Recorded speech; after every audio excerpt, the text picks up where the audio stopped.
आहाणं नमो आयर्याणं नमो वज्रायाणं नमो लोये सविसाहुडं नमः समयसाराय स्वानुभूत्या चकासते चित्स्वभावाय भावाय सर्वभावान्तरच्छेदे। अभी तक ग्रंथ और ग्रंथकार का परिचय हो गया है और यहाँ से गायक भाव प्रबोधिनी टीका जो आदरणीय हुकुमचंद जी भारेले ने लिखी है उसका मंगलाचरण यहाँ से चालू होगा। पर उसके पूर्व जस्ट 2 मिनट जो समय सार के प्रति, जैसे अपन किसी ग्रंथ को पढ़ें या फिर किसी भी ग्रंथ को अपन जाने या फिर उसके बारे में अपन अध्ययन करने जा रहे हैं तो उसकी महिमा भी तो होनी चाहिए ना कि हम क्या चीज़ पढ़ने जा रहे हैं। तो उसके लिए जस्ट 2-3 लाइन पूज्य गुरुदेव श्री ने लिखी हैं, उसको जस्ट यहाँ से मैं 2 मिनट पढ़ के बताना चाहता हूँ कि यह समय सार शास्त्र आगमों का भी आगम है, लाखों शास्त्रों का सार इसमें है। यह जैन शासन का स्तंभ है, साधकों की कामधेनु है, कल्पवृक्ष है। इसकी हर गाथा 6वें-7वें गुणस्थान में झूलते हुए महामुनिराज के आत्मानुभव में से निकली हुई है। ये है 2.5-3 लाइन बस, पर इसमें पूरे समय सार की जो भूमिका है ना कि भाई समय सार अपन क्यों पढ़ना चाहिए, समय सार में क्या है जो हम पढ़ने जाएं। जैसे कोई व्यक्ति कोई भी अपना बिजनेस या फिर कोई भी जॉब ढूंढने जाता है तो पहले क्या देखता है, मुझे मिलेगा क्या, मेरा प्रॉफिट क्या होने वाला है, मुझे सैलरी कितनी मिलेगी, सब देखता है नहीं देखता। तो ये तो सीधी मोक्ष मार्ग की बात है। तो ये तो ज़रूरी है ना कि यदि हम पढ़ें तो उसके पहले सर्वज्ञ को भी जब आचार्य समंतभद्र ने नमस्कार किया तो उसके पहले परीक्षा की थी नहीं की थी, आप तो मीमांसा की थी। तो उसी प्रकार समय सार भी हम क्यों पढ़ें, तो गुरुदेव श्री ने बड़े अच्छे से 2.5-3 लाइनों में बताया कि लाखों शास्त्रों का सार इसमें है। अभी हम कैसे जाने, क्योंकि कुंद आमनाएं अर्थात उनके द्वारा जो रचा गया समय सार है उसी के आधार से जो आगामी लाखों शास्त्र लिखे गए ना, तो जब उसके आधार से लिखे गए तो सारी बात तो समय सार की हुई कि नहीं हुई। तो जब उसकी बात हुई तो लाखों जो शास्त्र उससे विकसित हुए, इसका मतलब उन लाखों शास्त्रों का सार क्या हुआ, समय सार हुआ। और जैन शासन का स्तंभ है, ये जो इतने सारे स्तंभ हैं, मतलब स्तंभ हैं तो इन्हीं के आधार से तो प्रवचन हॉल है। तो हुआ क्या, इनके आधार से प्रवचन हॉल खड़ा है। उसी प्रकार जो जैन धर्म है और व्यक्ति कोई जब अध्ययन कर रहा है या फिर किसी ने अध्ययन किया तो जैन धर्म में रुचि कैसे लगाएगा, जैन धर्म में अपनत्व कैसे बिठाएगा, तो वो समय सार को पढ़कर समय सार की महिमा करेगा। और समय सार की महिमा के साथ उसको किसकी महिमा आएगी, जैन धर्म की। और महिमा कैसे आएगी कि ये नहीं कि समय सार अच्छा लिखा है, ये आएगी कि जो मोक्ष मार्ग है, जो वस्तु का स्वरूप है वह सच्चा है और एवं उसका प्रतिपादन भी सच्चे रूप में समय सार में किया गया है और इसी के अनुसार वो सच्चे वस्तु स्वरूप को समझेगा। और कल्प वृक्ष के समान है, पहले द्वितीय मतलब 6 काल हुए ना, उसमें पहले दूसरे तीसरे काल में क्या है, कल्प वृक्ष थे 10 प्रकार के कल्प वृक्ष। किसी कल्प वृक्ष का कार्य था घर आदि देना, किसी का भोजन आदि देना, अलग अलग कार्य थे। तो समय सार ये कल्प वृक्ष है और इसका काम क्या है, सच्चे वस्तु स्वरूप का प्रतिपादन करना और इसी सच्चे वस्तु स्वरूप का सार निकालते हुए और उसी सच्चे वस्तु स्वरूप को समझाते हुए डॉक्टर हुकुमचंद जी भारेले ने गायक भाव प्रबोधिनी टीका लिखी। उसका भी नाम क्या है, गायक भाव प्रबोधिनी। प्रबोधिनी मतलब जो हमें ज्ञान कराए, जो हमें ज्ञान कराए। और ज्ञान किससे मिलेगा, शिक्षक ज्ञान देता है या फिर कोई जिसके पास ज्ञान हो वही तो दे सकता है। तो कुंद आचार्य ने इसमें ज्ञान भरा और उसमें से उनने ग्रहण करके और बताया कि इसमें इस प्रकार है, क्यों, वो तो प्राकृत में था। उसके बाद आचार्य अमृतचंद्र आचार्य ने उस पर टीका की, संस्कृत में की। और अब क्या हुआ, देश भाषा वाला भी तो काल आ गया, सबको संस्कृत प्राकृत का ज्ञान नहीं है ना। और जब सबको संस्कृत प्राकृत का ज्ञान नहीं है तो वो क्या करेगा, वो नहीं पढ़ेगा क्या, नहीं। अब देश भाषा वाले भी ग्रंथ टीका आदि आ गए हैं तो उसमें से इसलिए उन्होंने हिंदी में भी टीका की और उसका मंगलाचरण अपन यहाँ से पढ़ेंगे। तो सबसे पहले एक बार अपन पहले 3 छंदों का पाठ कर लेते हैं। समय सार को साध कर बने सिद्ध भगवान। अनंत चतुष्टय के धनी श्री अरिहंत महान। आचार्य पाठक मुनि प्रमत और अप्रमत। गुण में नित्य विचरण करें नमन करूँ मैं नित्य। ज्ञायक भाव प्रकाशिनी भाषी श्री भगवंत। परम तत्व प्रतिपादिनी जिन वाणी जयवंत। तो इसमें एक तो पहले तो क्या किया ने मंगलाचरण में ही समय सार की विषय वस्तु भर दी कि समय सार में पढ़ने क्या जा रहे हो। उसमें भी कहें तो जो सबसे पहला पाद है ना पहले छंद का, समय सार को साध कर, बस इसमें समय सार आ गया एक हिसाब से। क्यों? समय सार को साधोगे, यही तो समय सार बता रहा है। वस्तु का स्वरूप कौन बता रहा है? समय सार से हमें वस्तु का स्वरूप ख्याल में आया और बस समय सार को साधना। समय सार अर्थात आत्मा, और समय सार के अन्य अर्थ भी हैं। तो समय सार को हमने जहाँ से साधना चालू किया वहाँ से समय सार की प्रक्रिया चालू हुई, और जहाँ से हमने बने सिद्ध भगवान, हम जहाँ सिद्ध बन गए वहाँ समय सार को हमने पूरा जान लिया। तो समय सार को साध कर बने सिद्ध भगवान, इसमें क्या सबसे पहले बता दिया सिद्ध भगवान बनने की प्रेरणा, और जितने भी बने हैं वो सब समय सार को साध कर बने हैं। तो जो एक लक्ष्य होता है, एक लक्ष्य भी इनने सेट कर दिया यहाँ पर पहली पंक्ति से कि भाई अपन को क्या बनना है? सिद्ध। क्यों? उपदेश दिया जाता है तो सबसे पहले सबसे ऊपर बढ़ने का उपदेश दिया जाता है। क्यों? जब कोई उपदेश भी देगा ना तो वर्तमान में जैसे कोई उपदेश दे तो मुनिराज बनने का देगा, पहले श्रावक बनने का नहीं देगा कि पहले श्रावक बनूं। और इसी प्रकार इनने उससे भी उत्कृष्ट उपदेश दिया और उससे भी उत्कृष्ट बात कही कि सिद्ध भगवान बन जाओ, बस कुछ नहीं करना। इतनी सी बात है सिद्ध भगवान बनाना। जैसे बात आती ना सम्यक दर्शन करना चाय बनाने से भी आसान है, तो वो कैसे है? एक बार बताया था प्रवचनों में कि यदि गाड़ी खराब हो गई, वो 2 किलोमीटर आगे तक कोई चाय की दुकान नहीं है, पीछे तक नहीं है, ना आपके पास कुछ है, तो पर वहाँ भी सम्यक दर्शन हो सकता है, वहाँ चाय नहीं बन सकती। तो ये क्या हुआ?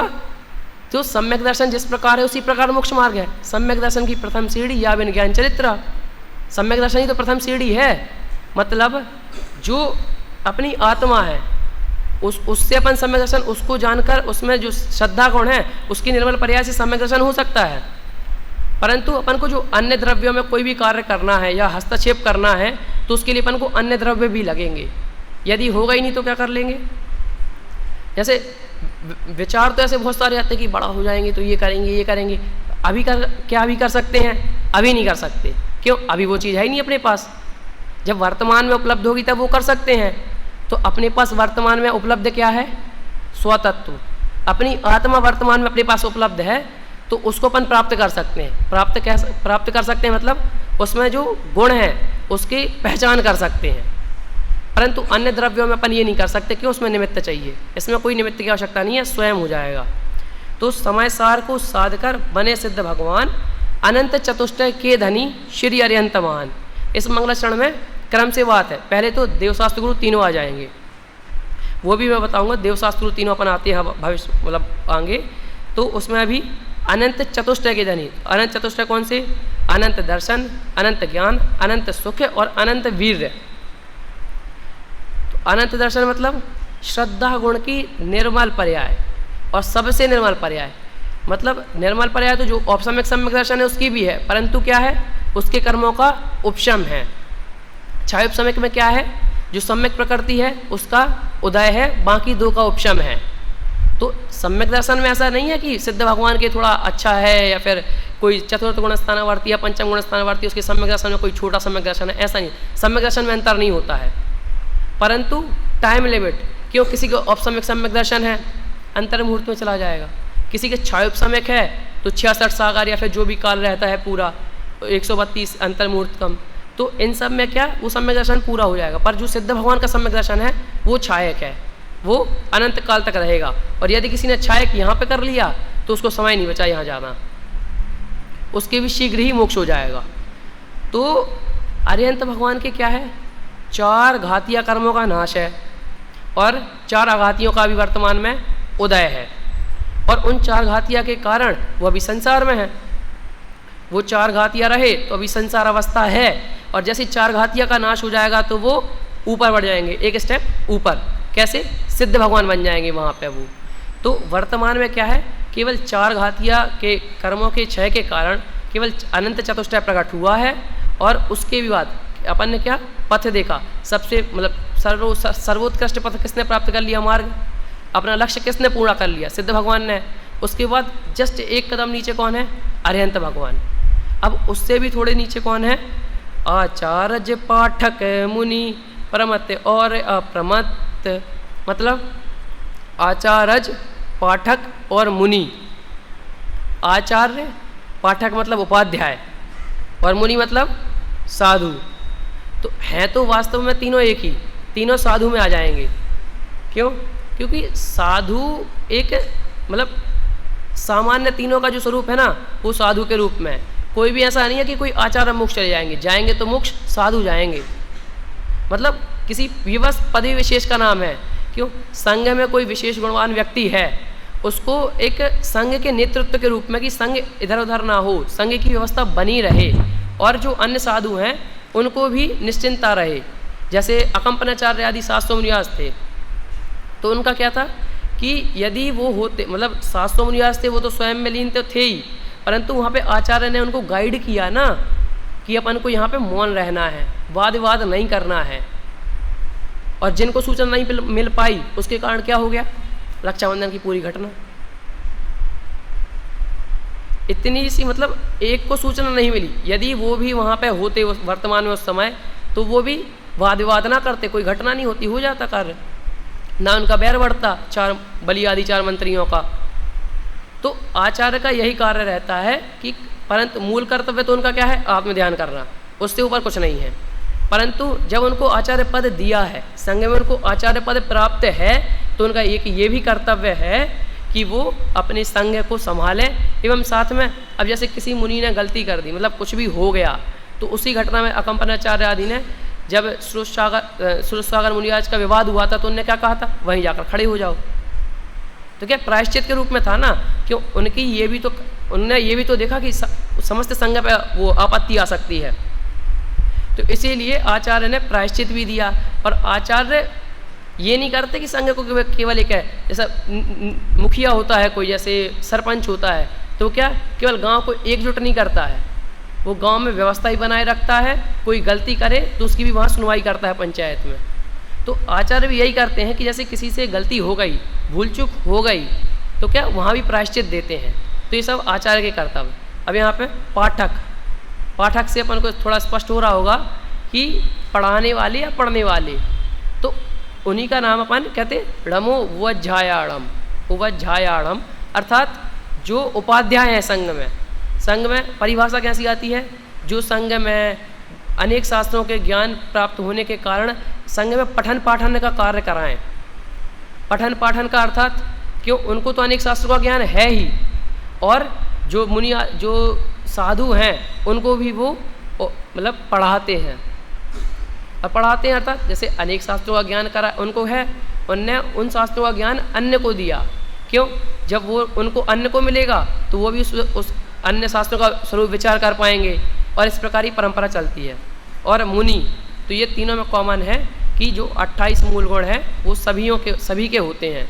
बाकी इनके जो 36 और 25 कहे हैं आचार्य और उपाध्याय के, ये विशेष है, बाकी साधु के 28 सबके कॉमन होते ही हैं। तो इसमें प्रमत्त और अप्रमत्त तीनों का कार्य क्या है, आत्म साधना करना। और ये मुनिराज का गुणस्थान कौन सा होता है, 6वां और 7वां, प्रमत्त विरत और अप्रमत्त विरत। तो जब वो क्रिया आदि जैसे तीर्थ वंदना का भाव आ जाए, या फिर शास्त्र वांचने का, शास्त्र लिखने का, उपदेश देने का, और जैसे कहीं आहार विहार करने गए हैं, तो उसमें उनका क्या होता है, ये प्रमत्त विरत है, मतलब उसमें भी उनको प्रमाद होता है। जब जैसे आचार्य कुंद ने ये ग्रंथ लिखा था ना, तो ये क्या उन्होंने तीव्र कषाय के उदय में लिखा था। कहने का अर्थ ये है कि तीव्र कषाय मतलब ऐसा नहीं कि कोई प्रथम गुणस्थान मिथ्या दृष्टि उससे तीव्र कषाय हूँ। कहने का अर्थ ये है कि उनका जो अप्रमत्त विरत था, जो सबसे मंद कषाय वाला था, उससे वो कषाय वाले परिणाम में आकर उन्होंने ये ग्रंथ लिखा। इसका मतलब ये नहीं कि वो कषाय करना चाहते थे, इसका मतलब ये था कि आत्मा में जितना उपयोग लगा सो लगाया उनने, और जितना उपयोग नहीं लग रहा है तो यहाँ वहाँ देखने से अच्छा उन्होंने ग्रंथ की रचना की। क्यों? स्वयं का जो विकल्प था इधर उधर ना भटक के भी इसमें लगे, और क्या होगा, जो भविष्य में कुछ जो पढ़ेंगे, भविष्य में जिनको भी इसका ज्ञान होगा वो भी अपना विकल्प उपयोग अन्य जगह से निकालकर इसमें लगाएंगे। तो इसीलिए आप प्रमत्त दशा में इस ग्रंथ की रचना हुई, और हर ग्रंथ की दशा प्रमत्त में ही होती है। क्यों? जब मुनि आज आत्मा का ध्यान कर रहे होंगे तब तो लिख नहीं सकते, उनके लिखना बनता ही नहीं है। क्यों? आत्मा में लीन है ना, और जब प्रमत्त में है तब उनने लिखा। और केवल ये शास्त्र लिखने की क्रिया नहीं होती, क्रियाएं तो बहुत सारी होती हैं प्रमत्त में। तो प्रमत्त और अप्रमत्त। फिर गुण में नित्य विचरण करें, नमन करूँ मैं नित्य। अपन मंगलाचरण क्यों करते हैं? अपन ने ग्रंथ चालू किया है उसके पहले निर्विघ्न समाप्ति के लिए, नास्तिकता परिहार आदि बहुत सारे कारण हैं। तो इसमें अपन मंगलाचरण इसीलिए ही तो कर रहे हैं कि जो हमारे इष्ट हैं उनको हम नमस्कार करें। नमस्कार कर क्यों? जब तक हम किसी के स्वरूप पर ध्यान नहीं करेंगे, और हमारे पास एक लक्ष्य भी तो हो जाएगा ना कि हमने इनको प्रमाण माना है और हमें एक एक पद की रचना सत्य रूप से करनी है, और असत्य पद हैं उनका निषेध करते हुए करनी है। तो जब हम किसी परंपरा से ग्रंथ लेंगे ना, जैसे अस्य मूल ग्रंथ करता रहा श्री सर्वज्ञ देवा, तो जब सर्वज्ञ देव की परंपरा में ग्रंथ लिखे जाएंगे तो उनका एक एक पद सत्य होगा। और यदि किसी ने असत्य पद मिला दिया तो वो सर्वज्ञ देव का पद थोड़ी, क्यों? सर्वज्ञ देव के पथ से भ्रष्ट हो गया वो पद। और इसमें भी ऐसा नहीं होता कि तुमने पूरे ग्रंथ को गलत बता दिया। क्यों? किसी ने ग्रंथ सम्यक लिखा, बाद में किसी ने कसाय बस एक आध पंक्ति आदि इधर उधर कर दिया, गलत कर दी, तो इसका मतलब ये थोड़ी पूरा ग्रंथ गलत हो गया। इसमें अपन को जस्ट विचार करना है उसके बारे में कि ये पंक्ति इन सभी अर्थों के साथ बैठ रही है क्या इससे भी सम्यक्त का पोषण हो रहा है, क्या वीतरागता का पोषण हो रहा है क्या? अगर वो वीतरागता की ओर नहीं ले जा रही है तो असत्य है, और अगर वीतरागता की ओर ले जा रही है तो वो सत्य है। या फिर ऐसा भी हो सकता है कि भाई कथन अपन ने गलत समझा हो, कोई व्यवहार से भी कथन आते हैं, कोई निश्चय से भी आते हैं। तो कथन समझने की भी आवश्यकता है, और साथ में अपन को ये भी देखना है अपन जो पढ़ रहे हैं, लिख रहे हैं, या फिर जो भी अपन ने समझी है वो सब वीतरागता की ओर ले जा रही है कि नहीं। आवश्यकता इस चीज़ की है, क्योंकि यदि हम यह मार्ग बस प्रशस्त कर लेंगे ना, वीतराग मार्ग की ओर प्रशस्त हो जाएंगे ना, तो उसके बाद जरूरत नहीं पड़ेगी अपन को ये ग्रंथ आदि पढ़ने की। मतलब क्या? जब अरिहंत सिद्ध बन जाएंगे ना तो अपने केवल ज्ञान में तो सब कुछ झलक जाएगा। तो इसका मतलब ये ग्रंथ नहीं, सबसे पहले अपनी आत्मा अपने ज्ञान में झलक जाएगी। जब आत्मा का सच्चा वस्तु स्वरूप ख्याल में आ गया तो उसके बाद कोई चीज़ जानने की आवश्यकता है नहीं। और ऐसे गुण में नित्य विचरण करें, तो अपन गुण के दोनों अर्थ ले सकते हैं। एक तो गुण स्थान भी, क्यों पूर्वपंथी कही ना, प्रमत्त और अप्रमत्त गुण स्थान में नित्य विचरण करत, छठवें सातवें गुण स्थान में जो विचरण कर रहे हैं वो, और गुण में नित्य विचरण करत मतलब जो आत्मा के अनंत गुण कहे, सामान्य विशेष आदि सभी, उन सब में जो विचरण करने वाले हैं, और उन सब में विचरण करें मतलब उनका ज्ञान करें। क्यों? अरिहंत भगवान के और सिद्ध भगवान के क्या है? अनंत दर्शन है कि नहीं? वर्तमान में पूर्णतया तो नहीं है, परंतु जितना है और जितना सच्चा अनंत दर्शन, अनंत सुख आदि जो गुण है अपनी आत्मा में, उसका विचार करना। तो ये काम क्या करते हैं? आचार्य, उपाध्याय और साधु, ये उनके कार्य होते हैं। और ऐसे आचार्य, उपाध्याय, साधु, इन तीनों को मैं नमस्कार करता हूँ। मैं मतलब केवल टीकाकार नहीं, जो भी इस ग्रंथ को पढ़ने वाला है वो भी तो यही कार्य कर रहा है ना। क्यों? ग्रंथ जिनने, ये मंगलाचरण जिनने लिखा उनने तो ये कार्य किया ही है। क्यों? वो टीका लिखने का एक महान कार्य कर रहे हैं, परंतु साथ में हम भी तो पढ़ रहे हैं ना, हमारा भी तो कर्तव्य बनता है ना कि सच्चा स्वरूप क्या है इसको जानने का। तो नमन मैं भी कर रहा हूँ, मतलब स्वयं भी इस सच्चे वस्तु स्वरूप को जानकर, और ये उस मार्ग पर चलने वाले हैं और मुझे भी ऐसे ही चलना है, तो इसीलिए मैं भी नमन करता हूँ। और ज्ञायक भाव प्रकाशिनी भाषी श्री भगवंत परम तत्व प्रतिपादिनी जिनवाणी जयवंत। अर्थात ज्ञायक भाव को जो प्रकाशनी मतलब जो प्रकाश करे, प्रकाश करे मतलब केवल रोशनी नहीं, प्रकाश करे मतलब जो सच्चा स्वरूप दिखाए। आईना क्या करता है?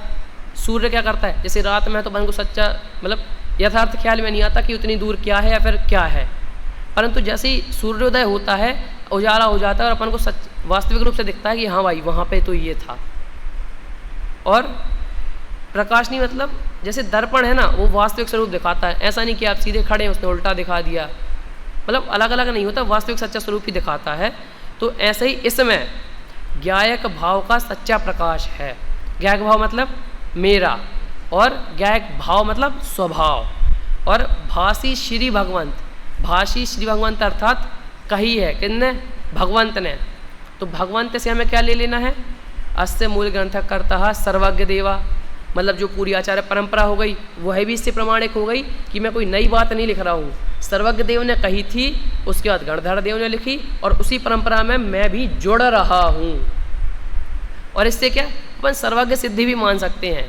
क्यों, जब किसी को अपन भगवंत बोल रहे हैं मतलब वो अपने लिए इष्ट हो गया, और जब कोई अपने लिए इष्ट है तो उसके पहले अपन परीक्षा करेंगे नहीं करेंगे पूरी, तो मैं सच्चे भगवान को नमस्कार कर रहा हूँ नहीं कर रहा हूँ, किसी अन्य को तो नहीं कर रहा। अन्य से मतलब ऐसा नहीं है कि किसको कर रहा हूँ, अन्य से मतलब ये है कि मेरा कल्याण होगा नहीं होगा, खाली मैं भक्त बना तो नहीं रह जाऊँगा ना, भगवान बनना लक्ष्य है। यदि कोई ऐसा हो गया कि भक्त अकेले बने रह गए तो ये नहीं चाहिए। क्यों, भक्त तो अनादिकाल से अनंत काल तक रहेंगे, इसमें कोई सार नहीं है। भगवान बनने वाली बात है तो अपन को यहाँ भगवान बनने वाला मार्ग यदि मिल रहा है ना, तो अपन को उन्हीं को पूजना है और उन्हीं के रास्ते पर चलना है। और परम तत्व प्रतिपादिनी जिनवाणी जयवंत, इसमें अपन ने किसको नमस्कार किया, जिनवाणी को। जिनवाणी कोई अलग से बात नहीं है, जो सर्वज्ञ देव ने कही है, जो केवल आदिनाथ से चालू नहीं हुई, अनादि काल से सब भगवंतों ने, जितने तीर्थंकर हुए, जितनी गंधकुटी हुई और जितने छठवें सातवें गुणस्थानवर्ती मुनिराज हुए, सब ने यही बात कही है। क्यों, जिनने भी सच्चा वस्तु स्वरूप प्रतिपादन किया ना, इससे बाहर कुछ नहीं था। क्यों, एक मैं हूँ, अन्य कुछ नहीं है, बस यही है ना समस्त जिनवाणी का सार। और समय सार को साध कर अपनी आत्मा को साधना, जो अनादिकाल पहले जो 24 हुई होगी उन तीर्थंकर ने भी यही कहा था।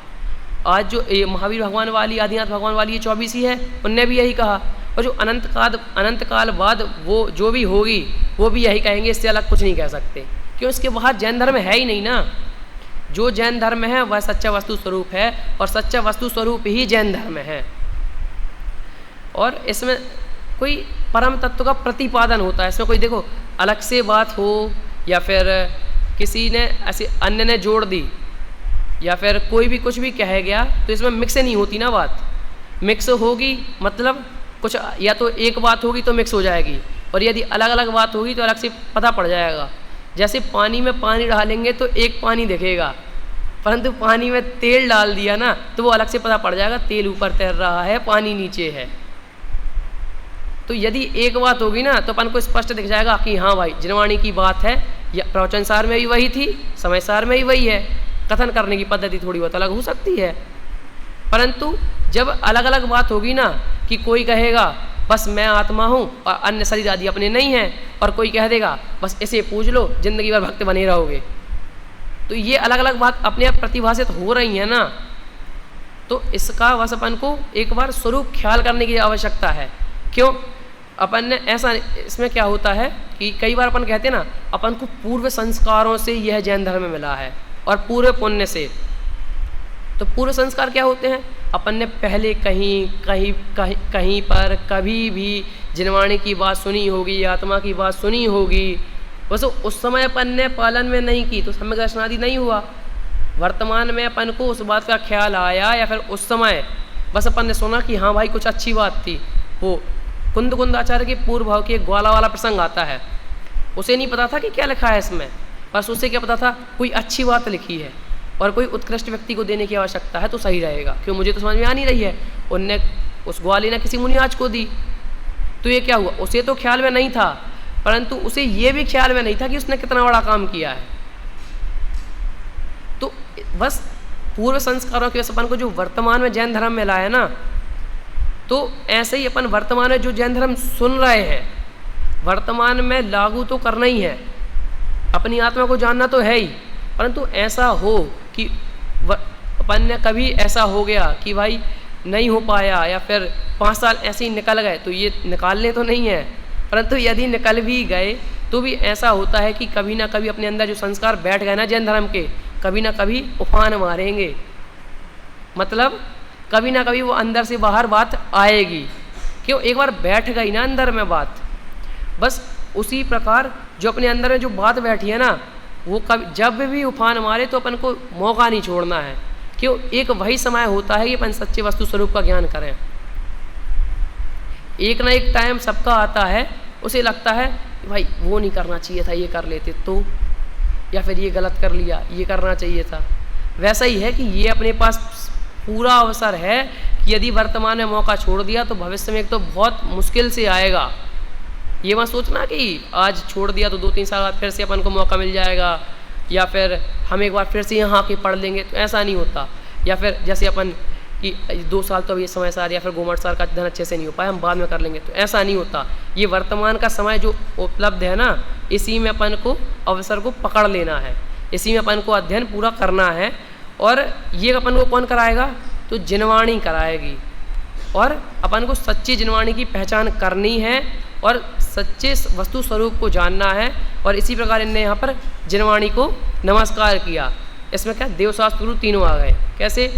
सिद्ध और अरियंत। तो ये कौन हो गए? देव। उसके बाद आचार्य, उपाध्याय और साधु, ये तीनों हो गए साधु। और जिनवाणी, ये हो गए शास्त्र। तो देव, शास्त्र, गुरु, इन तीनों को इसमें नमस्कार किया। पंच परमेष्टि और शास्त्र सब आ गए, देवशास्त्र गुरु आ गए। और इसमें क्या गुणस्थान अपेक्षा भी बात आई ना कि सिद्ध भगवान सबसे पहले गुणस्थान अतीत हो गए हैं। उसके बाद 13वें 14वें गुणस्थान वर्त अनंत भगवान। फिर 6वें 7वें से लेकर 12वें तक तो श्रेणी भी चढ़ते तो मुनिया जी चढ़ते हैं, तो ये सब साधु हो गए। तो सबसे उत्कृष्ट दशाओं में ये, और इन सब में अपन को उत्कृष्ट बनाता कौन है? सम्यक दर्शन। और वो किससे प्राप्त होगा? जिनवाणी से। तो ये जिनवाणी भी इसी में आ गई। तो इसी प्रकार अपन सम्यक दर्शन जिनवाणी के आधार से प्राप्त कर कर साधु बनकर और अपन को श्रेणी चढ़ते हुए अरहंत सिद्ध परमात्मा की ओर प्राप्त होना है। इसी भावना से आज के प्रवचन